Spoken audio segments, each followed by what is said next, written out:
귀한 찬양에 큰 은혜 받으신 줄로 믿습니다. 이 시간 하나님께는 영광을, 또 우리 찬양대에게는 격려의 마음 담아서 크게 박수 한번 할까요? 이 시간 전후좌우에 계신 분들과 함께 우리 축복의 인사를 함께 하겠습니다. 우리 누구누구 오셨나 옆 사람 한번 보시고요. 자, 이렇게 고백합니다. 하나님이 당신을 눈동자처럼 아끼십니다. 다시 한번 인사합시다. 나도 당신을 소중히 여깁니다.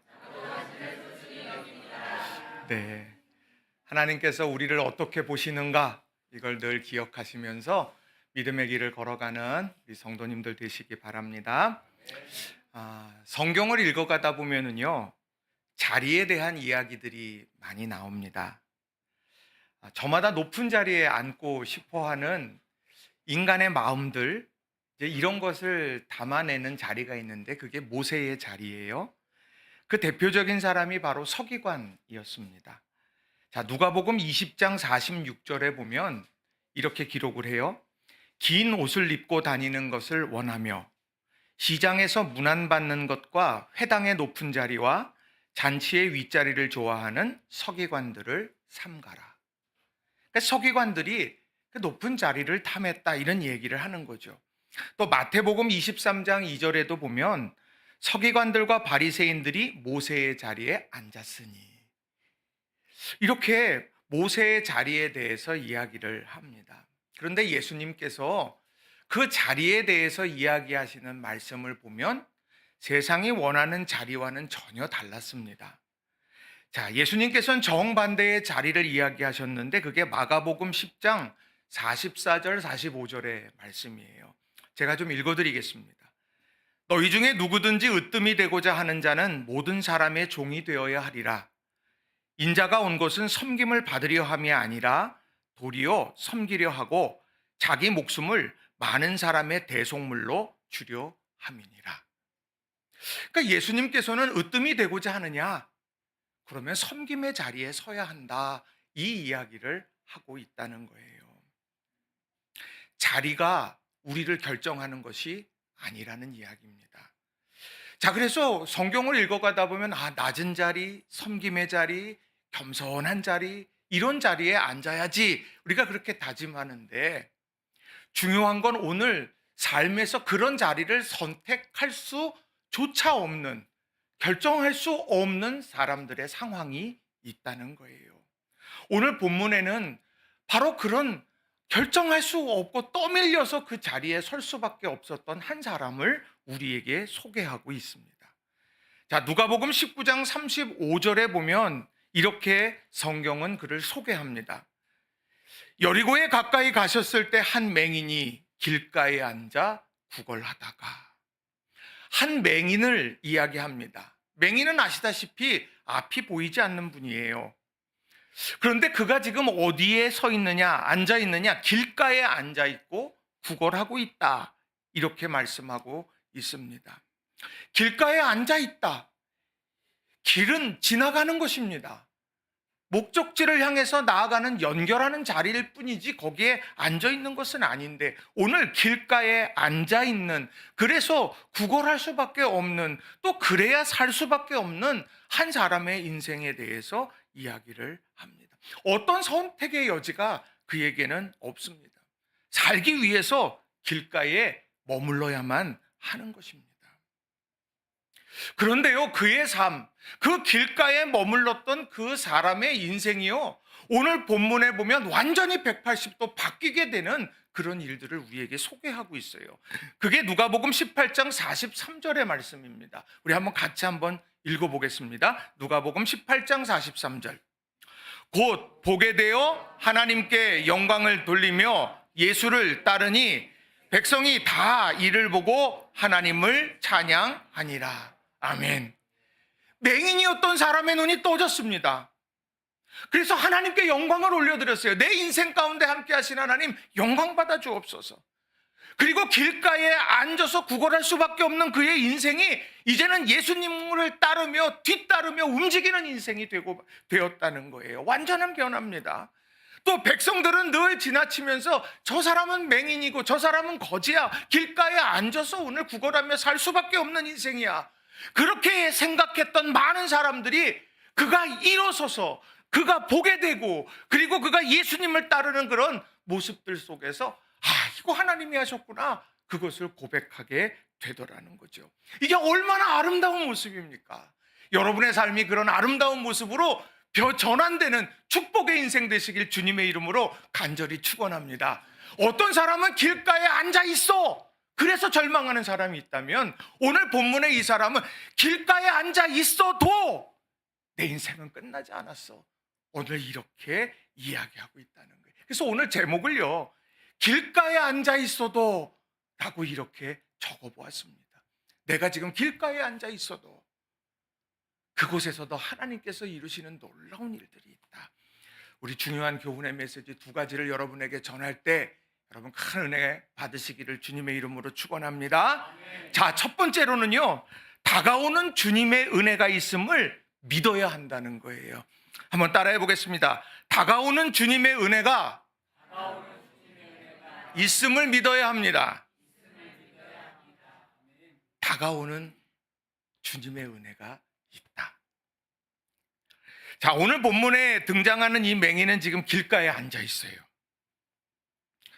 그의 지금의 목적은요, 살기 위해서입니다. 다른 방편이 없어요. 보이지 않기 때문에. 맹인이라는 육체의 연약함이 있어도 만약 집안이 넉넉하고 모든 것이 풍족하다고 하면 길가에 나올 이유가 없겠죠. 그런데 나가서 지나가는 많은 사람들에게 손을 벌리고 또 그들의 도움을 통해서 일어설 수밖에 없는 그런 사람이라는 거죠. 어떻게 그가 길가까지 나왔는지 성경은 이야기를 하지는 않습니다. 그러나 분명한 건 힘겨운 일상이었을 것이라는 거예요. 그 힘겨움이 얼마나 컸을까. 그런데 오늘 그 사람을 보는 다른 사람들의 시선도 오늘 본문 속에 오늘 우리에게 잘 설명을 해주고 있다는 거예요. 길가에 앉아있는 그 사람의 모습을 지나치는 사람들이 다 보고 있는데 어떤 생각을 하고 있었을까? 요한복음 9장에 보게 되면 비슷하게 길가에 앉아서 구걸하던 맹인을 향하여서 그를 보면서 예수님에게 질문했던 제자들의 그런 말들이 있어요. 그것이 당시에 길가에 앉아서 구걸하며 살아갈 수밖에 없었던 이들을 보는 일반적 시각이었다는 겁니다. 요한복음 9장 2절은 이렇게 예수님께 이렇게 말씀하는 것을 증언합니다. 제자들이 물어 이르되 랍비여, 이 사람이 맹인으로 난 것이 누구의 죄로 인함이니까? 자기니까 그의 부모니까? 이 사람이 맹인으로 태어났어요. 그래서 지금 구걸하면서 살아갈 수밖에 없습니다. 그런데요, 그게 그 사람 죄 때문입니까? 그의 부모의 죄 때문입니까? 상황에 대한 안타까움은 찾아볼 수 없어요. 상황에 대한 안타까움, 공감 전혀 없습니다. 한 걸음 떨어져서 이게 누구의 죄 때문에? 저 사람이 죄가 많구나. 그의 부모가 죄가 많구나. 그렇게 그것을 찾아가려고 애쓰고 있다는 거예요. 마찬가지로 오늘 본문에서 길가에 앉아서 구걸해야만 살아갈 수 있었던 맹인도 다른 사람들이 볼 때 그랬을 거예요. 죄 때문에 저주받은 인생이구나. 죄 때문에 저주받은 인생이야 하면서 이야기하고, 그리고 본인 스스로도 나는 이 죄의 굴레, 죄의 사슬을 벗어날 수 없는 사람이구나. 이게 운명인가 보다. 그러면서 자책하며 살아갈 수 있는 이제 그런 상황이라고 하는 거예요. 그런데 보통의 사람이 그랬을는지 모르지만 오늘 본문의 주인공은요, 그런 상황 속에 있었지만 그런 남다른 한 가지가 있었다는 겁니다. 그게 뭐냐? 은혜에 대한 갈망이 있었다는 거예요. 뭐라고요? 은혜에 대한 갈망이 그에게 있었어요. 자, 왜 그러냐? 이 정도 상황 되면은요, 뭐 꽃이 피든 새가 지저귀든 관심 없어요. 그저 내가 오늘 가만히 있으면서 지나가는 사람들 발소리가 들리면 저 사람이 내게 오늘 돈을 좀 주겠다. 아, 저 사람이 나에게 어떤 도움을 좀 주겠어. 이 길가에 앉아 있는 나를 좀 긍휼히 여기겠지. 그러면서 그런데 온 관심이 다 쏟아졌을 거예요. 그런데 오늘 이 사람은요, 어땠느냐? 주변의 웅성웅성거림 속에도 그는 관심을 표현합니다. 자, 뭐라고 이야기하느냐? 누가복음 18장 36절 37절에 보면 무리가 지나감을 듣고 이 무슨 일이냐고 물은데 그들이 나사렛 예수께서 지나가신다 하니.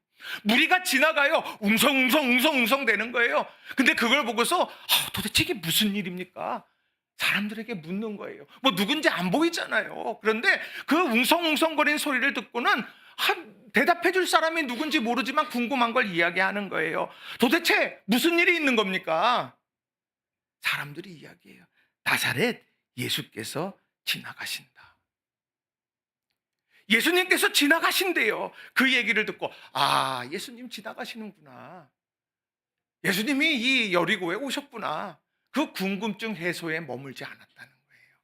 오늘 이 맹인은 어떻게 했느냐면 그 얘기를 듣자마자 나사렛 예수께서 오셨다는 소리를 듣자마자 그때부터 소리치기 시작하는 거예요. 뭐라고 소리칩니까? 다윗의 자손이여 나를 불쌍히 여기소서. 다윗의 자손이여 나를 불쌍히 여기소서. 사람들이 막아서요. 그러면 안 돼. 조용히 해. 그렇게 막 멈추라고 이야기를 해도 그는 포기하지 않아요. 다윗의 자손이여 나를 불쌍히 여겨주세요. 불쌍히 여겨주세요. 누가복음 18장 39절에 보면 아주 우리에게 명확하게 말씀해 줍니다. 앞서가는 자들이 그들을 꾸짖어 잠잠하라 하되 그가 더욱 크게 소리질러 다윗의 자손이여 나를 불쌍히 여기소서 하는지라. 그저 옆 사람 친구한테 얘기하듯 주님 나 좀 도와주세요. 이게 아니에요. 오늘 지금 저분이 지나치면 나는 내 인생은 끝나. 저분을 만나지 못하면 나는 더 이상 희망이 없어. 이런 마음으로 주님을 부르고 있는 거예요. 눈이 마주치면서 부릅니까? 아니에요. 여전히 자기는 맹인이기 때문에 볼 수 없어요. 누구 한 사람 같이 소리쳐주는 사람도 없어요. 도리어 사람들이 꾸짖기만 해요. 그런데도 그는 크게 소리 지르며 예수님을 부른다는 거예요. 저는 이 말씀 속에서 이런 깨달음을 갖게 됐습니다. 오늘 그 곁에 사람들이 아무도 없었습니까? 있었어요. 사람 많았어요. 왜? 무리가 웅성웅성거렸으니까. 그 많은 사람들이 궁금해했을 거예요. 도대체 무슨 일입니까? 이 맹인뿐만 아니라 모든 사람도 다 그런 생각을 했을 거라는 거죠. 그런데 오늘 그 무리 중에 한 사람의 대답처럼 나사렛 예수께서 지나가신다. 그렇군요. 지나가시는구나. 거기에 머무는 사람들이 있는가 하면 오늘 예수님이 지나치고 계셔. 그렇구나가 아니라 오늘 그 주님께서 길가에 있는 내 삶 가운데 오고 계시는 거구나. 그분은 지나가시는 게 아니라 나를 향해 오고 계시는 거야. 오늘 이런 깨달음을 가지고 주님께 부르짖었다라고 하는 것이지요. 그 순간 나는 포기할 수 없어. 지금 내가 주님을 부르기 때문에 누군가가 다가와가지고 내게 몇 푼을 전해줄지 몰라. 나 그거 포기한 거예요. 누군가가 내게 와서 따사로운 한마디 할지 몰라. 그건 포기한 거예요. 주님 붙들고 주님 내게 자비를 베풀어 주세요. 이것만이 내가 사는 길입니다. 라고 하는 그런 확신 속에서 다가가는. 이건 은혜에 대한 갈망이 아니고서는 설명할 수 없다라고 하는 것이죠. 그런데 오늘 어떻습니까? 방해가 없었어요. 앞선 자들이 꾸짖었답니다. 다 일렀다고 말하지 않아요. 꾸짖었대요. 지금 예수님이 말씀을 증거하고 계십니까? 아니에요. 지나가고 계실 뿐이에요. 그런데 오늘 이 사람이 나에게 다윗의 자손이여 긍휼을 베풀어 달라고 그렇게 소리치는 거, 그 사람에 대한 공감과 긍휼과 자비의 마음은 전혀 없습니다. 나 듣기 싫어. 조용히 좀 해. 그러면서 그 맹인을 꾸짖고 멈추라고 말씀하더라는 거죠. 그의 내면에 어떤 생각이 있겠어요? 너 죄 때문에 이 상황이 된 거야. 그래서 너 길가에 앉아 있는 거야. 너는 구걸해야만 그렇게 살아갈 수밖에 없는 인생이야. 나사렛 예수는 지나가실 거야. 너한테 관심하지 않아. 또 설령 멈추신다 해도 너는 주인공은 아니야. 오늘 그렇게 이야기를 하고 있지 않나. 저는 그 생각을 해보게 되었습니다. 그러나 이 맹인, 그 생각이 어떻든, 다른 사람의 생각이 어떻든, 그는 그의 상황 속에 찾아오신 주님을 온전하게 소리쳐 부르고 있다라고 하는 거예요. 세상은 나사렛 예수께서 지나가신다 우리에게 말할지 몰라요. 어쩌면 내 상황이 너무 힘들어서 그분은 내게 오시는 게 아니라 나를 지나쳐 가시는지도 모르겠다, 체념할지도 몰라요. 그러나 우리는 은혜의 갈망자로서 그 주님은 오늘 내게로 오시는 거야. 주님은 오늘 내게 오고 계셔. 그래서 나는 지금 이 순간 오직 주님의 자비와 긍휼만을 나는 바라고 그 은혜를 놓치지 않아야 될 거야. 이런 마음으로 살아가는 저와 여러분이 다 되시기를 바랍니다. 우리의 공로로 주님의 역사를 이루어가는 건 아니에요. 그러나 지나쳐 나사렛 예수께서 지나가신다. 그러나 그 지나가시는 주님의 눈길을 머물고 또 주님의 그런 발걸음을 멈추게 하는 것, 그것은 바로 우리의 기도, 부르짖음이라고 하는 것입니다. 우리 성도님들, 길가에 있다고 주저하는 게 우리 인생 아니죠. 우리는 주님 앞에 자비와 긍휼을 구하며 다가오는 은혜에 소망을 두는 저와 여러분이 다 되시기를 주님의 이름으로 간절히 축원합니다. 40절에 그래서 이렇게 명확하게 말씀해요. 예수께서 머물러 서서 명하여 데려오라 하셨더니 그가 가까이 오매 물어 이르시되, 여전히 눈은 보이지 않았어요. 여전히 구걸하면서 살아야만 되는 지금의 상황입니다. 달라진 건 부르짖음이 있기 전과 후일 뿐이에요.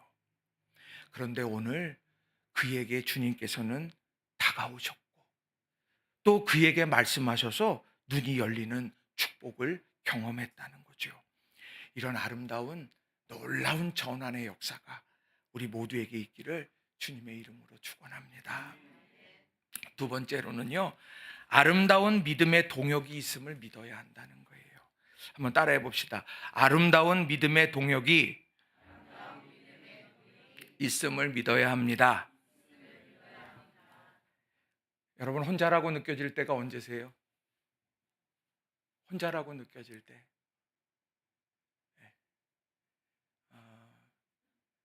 나만 빼고 뭐 먹었을 때, 혼자라고 느껴질 때 있지요. 다른 사람 다 아는데 나만 모를 때, 이럴 때 우리가 또 나만 혼자다, 뭐 이런 일을 느낄 때가 있어요. 그런데 정말 나만 혼자라고 느껴질 때가 어느 때냐 하면 정말 힘들고 어려운 길가에 놓여질 때라는 거예요. 다른 사람은 다 어디론가 발걸음을 다 재촉하며 목적지를 향해서 가는데 나는 길가의 그 자리에 그저 앉아 있을 수밖에 없다면 정말 난 혼자구나 하는 생각을 하게 되곤 한다는 거죠. 그래서 우리의 상황이라고 하는 것, 그 상황에서 믿음을 지켜낸다라고 하는 것은 정말 힘들고 어렵습니다. 앞서 요한복음 9장에 나오는 말씀처럼 그 날 때부터 소경인 사람에게 저 사람의 죄 때문입니까? 아니면 부모의 죄 때문입니까? 라고 그렇게 사람들이 저주의 메인 인생처럼 단정짓고 이야기하는 것, 그 얘기를 들었을 때 그 날 때부터 소경된 그 사람의 마음도 처절하게 갈라지고 무너졌을 거라는 거죠. 그런데요, 예수님께서는 뭐라고 말씀하십니까? 요한복음 9장 3절 같이 한번 읽어볼까요? 요한복음 9장 3절, 예수께서 대답하시되 이 사람이나 그 부모의 죄로 인한 것이 아니라 그에게서 하나님이 하시는 일을 나타내고자 하십니다. 아멘. 누구의 죄 때문입니까? 라고 하는 것은요, 과거의 일이에요. 사실이든 아니든 관점은 과거에 있는 겁니다. 과거의 그런 일들이 오늘 눈이 멀게 됐고 오늘 구걸하며 살아갈 수밖에 없었던 것으로 결과물이 나온 겁니다. 이렇게 생각하고 있는 제자들에게 예수님은 과거의 일이 아니야, 오늘 이 일을 보시고 이 삶 가운데 역사하실 하나님의 내일의 일들, 그것에 관심해야 한다. 그들의 시선을 완전히 바꾸어 주신다는 거죠. 신앙의 눈이 어디 있을까요? 우리가 세상 사람들과 똑같이요. 1 더하기 1은 2야. 거기에 머물러 있으면 될까요? 성경은 30배, 60배, 100배의 결실을 이야기합니다. 이게 무슨 수치에 대한 그런 개념을 떠나서 우리가 알지 못하는 하나님의 능력과 은혜와 도우심이 있다. 이걸 우리들은 늘 바라보면서 살아가야 된다는 거예요. 다시 말하면 오늘 이 말씀은 그렇습니다. 길가에 앉아 있어서 안 되는 게 너무 많아. 길가에 앉아 있는 것을 봐. 그래서 안 돼. 이렇게 생각하고 주저앉고 멈춰 있었을 이 사람의 인생 가운데 주님 찾아오셔서 그의 인생을 바꾸어 가셨는데 길가에 앉아 있어도 새로운 꿈을 꿀 수 있어. 이걸 우리에게 아주 잘 보여주고 있다는 거예요. 여러분들, 우리가 신앙생활하든 삶을 살아가든 실패라고 하는 것을 경험할 때가 있지 않습니까? 예를 들면 우리들이 취업하려고 계속 원서를 넣는데 취업이 계속 떨어져. 넣는 데마다 떨어지고 넣는 데마다 떨어지고. 그래서 한 번, 두 번, 세 번, 네 번, 다섯 번째 되면 여러분 어떤 생각하시겠어요? 나 취업하지 말라는 이야기인가 보다. 절망의 깊은 그늘에 빠져가게 되지 않겠습니까? 선을 봐요. 선을 보면서 기쁨으로 가갖고 선을 봤는데 이 사람이 내 짝꿍인가 보다 그렇게 하고서 기다렸는데 특채였어. 이따 연락 드릴게요. 그랬는데 연락이 없어. 다음날 또 소개받고 또 나갔는데 똑같아. 한 세 번, 네 번, 다섯 번쯤 되면 어떤 생각하겠어요? 나는 혼자 살 팔자군가 보다. 팔자? 적절한 표현이 아니지만 여러분 이런 생각이 나도 모르게 이렇게 들게 된다는 거죠. 그게 바로 길가에 앉아 있어서 이런 얘기들을 오늘 여기서 하고 있는 거예요. 근데 아니요. 길가에 앉아 있어도 임할 은혜가 있다는 거예요. 그 비결이 뭐냐? 예수님을 만나는 거라는 거예요. 자, 오늘 본문에 보면은요, 아주 못된 사람이 등장해요. 이 사람 아주 푹 빼버리고 싶어. 누굴까요? 누가복음 18장 39절에 딱 등장을 합니다. 앞서가는 자들이 그를 꾸짖어 잠잠하라 하되 그가 더욱 크게 소리질러 다윗의 자손이여 나를 불쌍히 여기소서 하는지라. 앞서가는 자들. 전혀 다른 길 가고 있습니까? 앞서가는 길, 예수님을 향해서 자기도 가고 있고 뒤따르고 지금 맹인이 소리 지르며 다윗의 자손이여 나를 불쌍히 여기소서 소리치면서 뒤따르고 있는 거예요. 속도는 다를지 모르지만 방향이 같아요. 그도 주님이 보고 싶었고 그도 주님을 따라가는 거예요. 이 두 부류의 사람이 지금 쭉 같이 가고 있는데 앞서가는 사람이 지금 이야기합니다. 조용해. 잠잠하라고. 오늘 그렇게 이야기를 쫙 하고 있어요. 그럴 때 이 맹인의 마음이 오죽했을까 하는 생각을 해보게 됩니다. 함께 주님 만나자고 가는 건데 한 사람은 부르짖고 있고 한 사람은 꾸짖고 있고 어떻게 해야 될까요? 우리는 그런 상황에 놓여지면은요, 아유 이러면서까지 내가 무슨 뭐 하겠어 그냥. 다 필요 없어. 그냥 길가에 앉아 살지 뭐. 어제도 그랬고 그제도 그랬고 이거 그냥 내가 그렇게 살아가면 될 일이지 뭐. 내게 무슨 은혜가. 그게 아니라 그럼에도 불구하고 그는 소리치고 외쳤다라고 하는 거예요. 근데 그 외침이 결국 수포로 돌아가지 않았다는 겁니다. 자, 오늘 제가 말씀 다른 구절을 한번 볼 거예요. 마가복음 2장에 보면은요, 우리가 잘 아는 말씀이 있어요. 예수님께서 가버나움 한 집에 계시고 많은 사람들이 예수님을 찾아옵니다. 문 앞에 들어설 자리도 없었어요. 근데 갑자기 지붕이 열려요. 갑자기 지붕이 열리고 지붕에서요, 그 큰 중풍병자가 그 지붕에서부터 이렇게 쫙 내려옵니다. 그래서 예수님이 그를 보시고는 그에게 치유를 선언하시는 내용이 마가복음 2장 4절 5절에 아주 자세하게 기록이 되어 있거든요. 자, 거기를 한번 제가 읽어드리겠습니다. 무리들 때문에 예수께 데려갈 수 없으므로 그 계신 곳에 지붕을 뜯어 구멍을 내고 중풍병자가 누운 상을 달아내리니 예수께서 그들의 믿음을 보시고 중풍병자에게 이르시되 작은 자야 내 죄 사함을 받았느니라 하시니. 우리 너무 잘 아는 말씀이죠. 그런데 이 말씀을요, 성화로 그린 작품이 있어요. 사진 한번 보여주시면 좋겠어요. 이 제임스 티소라고 하는 화가가 그린 그림입니다. 잘 보이시는지 잘 모르겠습니다. 자, 근데 이 내용은 뭐냐면 제임스 티소가 옛날에 우리 성금요일 예배 때에 십자가 위에서 회중을 바라보는 그 십자가상에서 십자가 아래에 있는 사람들을 보였던 그 그림을 그린 화가입니다. 이 작품이 1896년 작품이에요. 아주 오래됐죠. 1896년이니까 굉장히 오랜 시간 지났는데 지금 뉴욕 브루클린 미술관에 소장이 되어 있다고 합니다. 그러니까 제목은요, 지붕으로 내려지는 중풍병자라는 작품이에요. 자, 저기에 보게 되면 중풍병자는 어디에 있습니까? 예, 거기 지금 그 가운데 있죠. 지금 그 사람 팔이 어때요?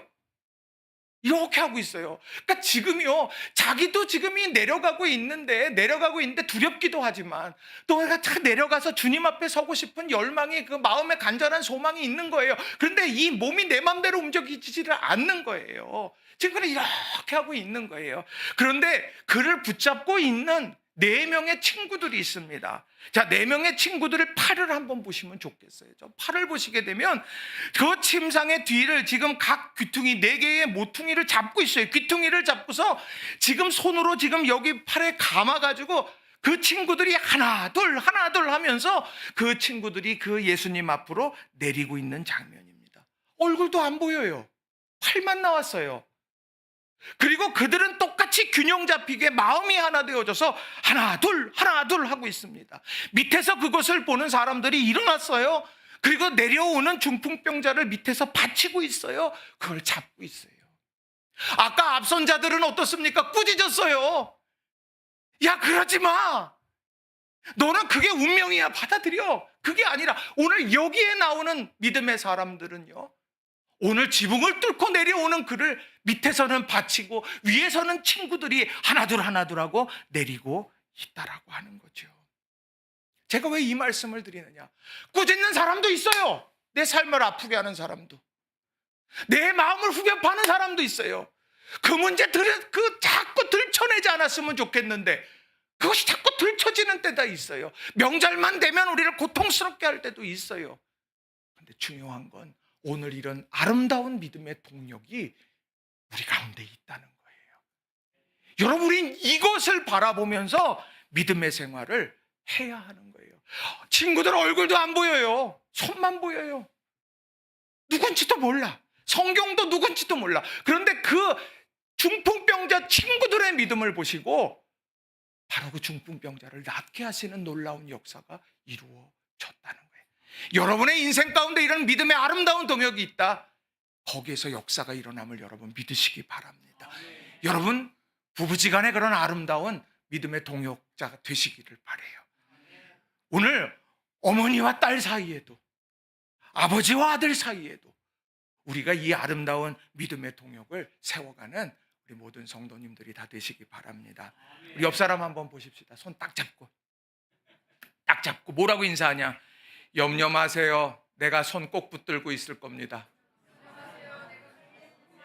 좀 진심을 담아서 인사합시다. 진심 담아서 손 딱 잡고요. 그냥 오늘 또 시켜 목사님은 그러지 말고요. 딱 잡고 내가 당신 손 꼭 잡고 있을 거예요. 염려 마세요. 우리 한번 인사합시다. 조금 길어지니까 아예 하지도 않아요. 이제 중요한 거예요. 믿음의 아름다운 동역이 있어요. 근데 우리 눈에 뭐만 들어와요? 꾸짖는 것만 들어오는 거예요. 아니요. 오늘 우리를 향해서 손잡고 기도하고 함께 세워가는 믿음의 동역자들이 있다는 거예요. 자, 오늘 그렇다고 하면 다시 누가복음 18장으로 가면 그런 동역자가 어디 있을까? 꾸짖는 자가 있었는데 동역자가 있어요. 자, 누가복음 18장 40절 말씀을 우리 함께 같이 읽겠습니다. 자, 누가복음 18장 40절 시작. 예수께서 머물러 서서 명하여 데려오라 하셨더니 그가 가까이 오매 물어 이르시되 아멘. 자, 예수님께서 부르짖음을 들으시고 머물러 서셨어요. 은혜예요. 그리고 명하여 데려오라 하셨어요. 누구에게 명령하셨을까요? 몰라요, 아무도 여긴. 근데 중요한 건 그랬더니 그가 가까이 오매 물어 이르시되, 그는 누구예요? 길가에 있었던 맹인이에요. 자, 예수님께서 머물렀고 명하셨어요. 그리고 오늘 그 사람을 데리러 가서 그 사람을 붙들고 손을 붙잡고 같이 와서 예수님 여기 있습니다 하고 이렇게 연결해 준 사람, 이 사람이 믿음의 아름다운 동역자라고 하는 거예요. 우리 삶은요, 연결자로서 살아가면 되는 거예요. 하나님과 하나님을 사랑하는 믿음의 사람들을 연결해 주시면 되는 거예요. 또 우리에게 주시는 축복으로요, 또 세상에 소외된 사람들 한 사람 한 사람들에게 그 사랑을 연결해 주면 되는 거예요.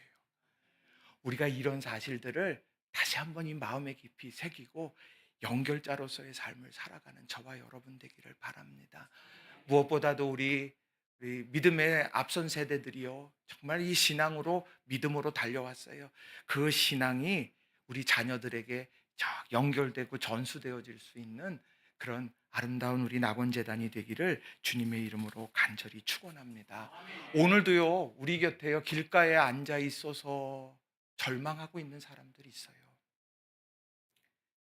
내가 무엇을 해보려고 하면 할 때마다 어려움이 생기고, 내가 애쓰고 노력했는데 그것이 열매 맺지 않아지고, 또 기다려도 응답이 없는 것 같고 답답하고 속상하고, 도대체 언제까지 어떻게 해야 될까?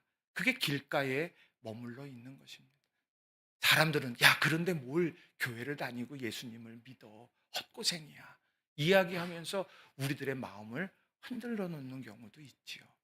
그러나 중요한 건 그럴 때에 믿음의 동역자들이 우리 곁에 있다. 함께 중풍병자처럼 내가 옴싹달싹 못하고 있는 나를 오늘 붙들어서 지붕을 뚫고 지붕에서 내리고 밑에서 받치고, 그러면서 아름다운 회복을 위해 쓰는 사랑하는 이들이 있다. 이걸 기억하면서 믿음 안에서 오늘을 사는 저와 여러분이 되기를 바랍니다. 말씀을 정리합니다. 여러분, 길가에 있어서 체념하고 계세요? 다가오는 주님의 은혜가 있습니다. 여러분, 나를 꾸짖는 사람들 잠잠하라고 막 소리치고 너 그거 운명이야, 너 그대로 살아, 그렇게 이야기하는 그 말에 여러분 분노하고 화나세요? 믿음의 동역자들이 우리 곁에 있고 사랑하는 사람들이 우리 곁에 있어요. 우리는 위대한 연결자로서 아름다운 길을 걸어가면 되는 거죠. 이런 일들을 통하여서 길가에 있어서 절망하는 이들에게 길가에 있어도 힘을 내라고 증거해 갈 수 있는 저와 여러분이 다 되시기를 주님의 이름으로 축원합니다. 여러분, 이제 우리 송구영신 예배 드릴 때쯤 되면 여러분들 다 촛불 들고서 그랬으면 좋겠어요. 하나님, 길가에 있어도 하나님의 은혜가 있었습니다. 하나님의 은혜가 내게 다가오고 있었어요. 사랑의 동역자가 되어져서 우리가 함께 세워갔어요. 이런 고백을 할 수 있는 저와 여러분 되기를 바랍니다. 이 시간 말씀 우리 다시 한번 새기면서 우리 기도했으면 좋겠어요. 하나님, 내가 길가에 있어서 지금 내 자리를 놓고 보니까 난 실패자 같아. 내가 이제 뭘 해본다는 게 의미가 없는 것 같아. 길가에 있어서 이제는 아무것도 의미가 없어.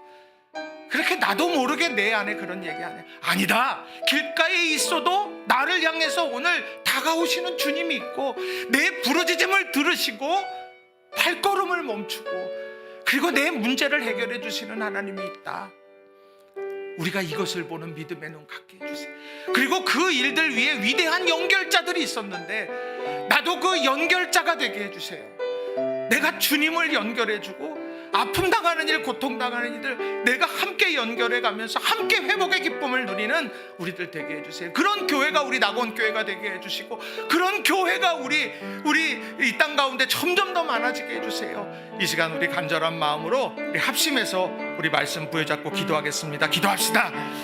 사랑과 은혜가 충만하신 하나님 아버지, 길가에 앉아 있어도 이게 도대체 누구 죄 때문이냐, 사람들이 비아냥거려도 또 하나님 우리를 잠잠하라 외치면서, 이 은총의 주인공은 내가 아니야, 너는 죄 때문에 그저 저 길가에서 구걸하며 살아가는 인생이야, 그거 받아들여. 이 은총의 주인공은 너가 아니고 다른 다른 사람이야. 사람들이 수도 없이 이야기를 해도 거기에 상처받고 넘어지는 것이 아니라 주님께서 나를 바라보시면서 발걸음을 멈추시고, 그리고 위대한 연결자를 불러서 나를 오늘 주님 앞에 서게 하고, 그리고 내 눈을 뜨게 하시고, 그리고 내가 주님을 바라보며 따르게 하시고, 그리고 나를 바라보는 많은 사람들이 하나님께 영광 올려드릴 수 있는 아름다운 역사가 우리 가운데 있게 해주시기 원합니다. 절망이 떠나가게 하여 주시옵소서. 아픔이 사라지게 하여 주시옵소서. 하나님, 우리 안에 상한 쓴뿌리들이 다 제거되게 하여 주셔서 우리 사랑하는 성도들이 하나님 아버지 주님 예비하신 은총의 주인공으로 서게 하여 주시옵소서. 하나님 도와주시옵소서. 주여, 다윗의 자손이여 우리를 긍휼히 여겨 주옵소서. 우리의 이 부르짖음을 들으시고 응답하여 주시옵소서. 감사합니다. 주님 역사에 사랑과 은혜가 충만하신 아버지 하나님, 다가오는 은혜를 기억하게 해주시고, 그리고 위대한 연결자, 사랑의 동역자, 믿음의 동역자들이 있음을 보게 하시고, 그래서 길가에 앉아 있어서 절망한 게 아니라 비록 길가에 있다 할지라도 은혜를 힘입어 일어서고, 비록 길가에 있다 할지라도 믿음의 동역자들과 더불어 아름다운 새 역사를 쓸 수 있는 기회가 반드시 온다는 사실을 기억하며 믿음 안에서 승리하는 우리 모두가 되게 하옵소서. 주님 손 붙잡고 일어서는 우리 모두 되게 하옵소서. 예수님의 이름으로 기도합니다. 아멘. 이제 오늘 봉헌 시간인데요, 오늘